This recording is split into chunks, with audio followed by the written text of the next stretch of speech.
योगी जी, दो सवाल पूछूंगी। एक पश्चिमी उत्तर प्रदेश का कि वहां किसान आंदोलन 1 साल लगभग चला और आज भी वहां पर जो समीकरण बन रहे हैं, वहां आरएलडी, जयंत चौधरी, अखिलेश यादव, समाजवादी पार्टी और उनके साथ टिकैत भाई जो हैं वो साथ हुए हैं। इससे क्या बीजेपी को मुश्किल होगी? देखिए, बीजेपी के लिए कोई मुश्किल नहीं है। हमारे लिए 2014 में मुश्किल नहीं था, 2017 में भी मुश्किल नहीं था, 2019 में भी उस मुश्किल नहीं था, 2022 में भी कोई मुश्किल नहीं है। किसान आपसे परेशान है, लोग कहते हैं। हमारे यहां से कोई किसान परेशान नहीं है। किसान नेता भी नहीं परेशान है। तो फिर बालियान साहब क्यों मिलने चले जाते हैं? नरेश टिकैत क्यों नहीं जाएंगे? एकदम जाके मिलना चाहिए, बातचीत करनी चाहिए, हर एक से समर्थन मांगना चाहिए। क्यों नहीं मांगेंगे? वो हमारे वोटर हैं, प्रदेश के मतदाता हैं, तो प्रदेश के मतदाता से अपील करने में कोई बुराई नहीं। उनकी सीट के वे सांसद हैं, उनका दायित्व तो बनता है कि अपनी सीट के हर मतदाता के साथ संवाद बनाए। और अगर गए हैं, कोई बुराई नहीं की, एकदम जाना चाहिए। डिफेंसिव खेल रहे हैं? कोई डिफेंसिव नहीं। और आप गोरखपुर से लड़ रहे हैं क्योंकि पूर्वांचल में जहां स्वामी प्रसाद मौर्य और ये ओबीसी लीडर्स का दबदबा है, वहां पर शायद आपको प्रॉब्लम हो सकती है, इसलिए पार्टी ने आपको कहा है कि आप पूर्वांचल की तरफ। मैं क्या कह रहा हूं ना, तो इसीलिए तो पता लग जाएगा कि कहां पे कौन कितना मजबूत है, किसका कितना बड़ा जनाधार है। इन सब के जनाधार का पता 10 मार्च को लग जाएगा। चुनाव हिंदुत्व पे होगा, विकास पे? क्योंकि बहुत दिनों से विकास की बात नहीं सुनी। राष्ट्रवाद, सुशासन और विकास, चुनाव इस पे होगा। और हमने इसीलिए कहा, सुरक्षा, राष्ट्रवाद में हमारी सुरक्षा भी आता है, आस्था का सम्मान भी आता है। लोग कहते हैं कि आप हिंदुत्व पे थोड़ा कभी कभी पीछे हो जाते हैं, आप अयोध्या से नहीं लड़ रहे क्योंकि पंचायत चुनाव में काशी, मथुरा सब हार गए थे। अयोध्या में दीपोत्सव का कार्यक्रम हमारी सरकार ने किया। आज अयोध्या में मेरी सरकार का सौभाग्य है कि प्रधानमंत्री जी ने अयोध्या में राम मंदिर के निर्माण का शुभारंभ भी हमारी सरकार के समय। पर शायद इसलिए आपको वहां से खड़ा नहीं किया ताकि आप और अयोध्या एक ना बन जाए। मैं क्या बहुत बड़े, देखिए, सवाल इसका नहीं। अयोध्या हमारे लिए राजनीति का मुद्दा कभी नहीं था, हमारी आस्था का प्रतीक था।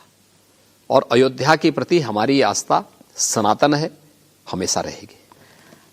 तो ये जो 80-20 आपने कहा था, हाँ, मैं कह रहा हूं ये चुनाव 80 और 20 के बीच में होगा। तो ये 20 मुसलमानों के लिए है?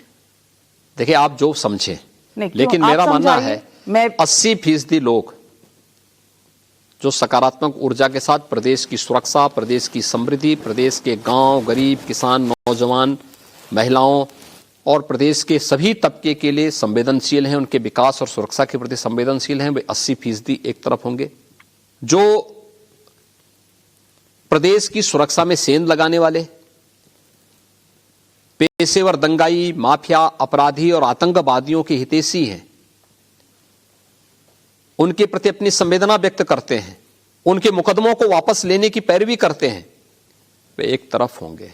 तो ये हिंदू मुसलमान नहीं है, ये लड़ाई 80-20 की होगी। एक तरफ सकारात्मक ऊर्जा, एक तरफ नकारात्मक ऊर्जा। डबल इंजन की सरकार ने सकारात्मक ऊर्जा को इतना मजबूत कर दिया है कि वो 80% से आगे बढ़ेगा और ये 20% से भी डाउन होते हुए तो सारे मुसलमान नकारात्मक है। मैंने क्या कहा? ये जाति, मत और मजहब का नहीं, ये तो सकारात्मक ऊर्जा और नकारात्मक ऊर्जा की लड़ाई है। योगी जी, जाने से पहले एक सवाल पूछना चाहती हूँ। आजकल गाने बड़े बन रहे हैं हर पार्टी के, तो सब पूछ रहे हैं यूपी में काबा, आप क्या कहें? सब बा, बीजेपी बा, योगी बा? हाँ, क्यों नहीं। कितनी सीटें? हमने 325 प्लस कहा था, आज फिर नोट कर ले, बीजेपी 300 प्लस पार करेगी। 300 प्लस। और 10 मार्च को चाहे 300 प्लस हो, चाहे नीचे हो, चाहे 202 से नीचे हो, आप इंटरव्यू जरूर देंगे? हम तो इंटरव्यू के लिए हमेशा तैयार हैं। आपने हमसे बात की, बहुत बहुत धन्यवाद। गोरखपुर से अनाउंसमेंट के बाद पहला आपका ये इंटरव्यू रहा। उम्मीद है कि अभी तो चुनाव शुरू होने हैं, आपसे फिर मुलाकात होगी। कई जगहों पर हमारी बस भी चलेगी और हम मिलने की कोशिश करेंगे। बस वर्चुअल रैली से काम चल जाएगा पॉलिटिकल पार्टीज का? देखिए, समय के अनुरूप हमें बदलना पड़ेगा। अगर महामारी से लड़ना है तो भारत निर्वाचन आयोग ने जो गाइडलाइन तय की उसका पालन भी करना पड़ेगा। तो गाइडलाइन ऐसी हो सकती है जिसने 2 टीके लगाए हैं वो करवा ले? देखिए, सवाल ये है कि अगर भारत निर्वाचन आयोग ने कोई गाइडलाइन सोच समझ के तैयार की है तो उसका हम पालन करेंगे। और भी तरीके हैं और हर परिस्थिति एक नए आविष्कार को जन्म दे देगी अपने आप ही। तो न्यू एज इलेक्शन के लिए आप भी तैयार हैं और हम भी तैयार हैं।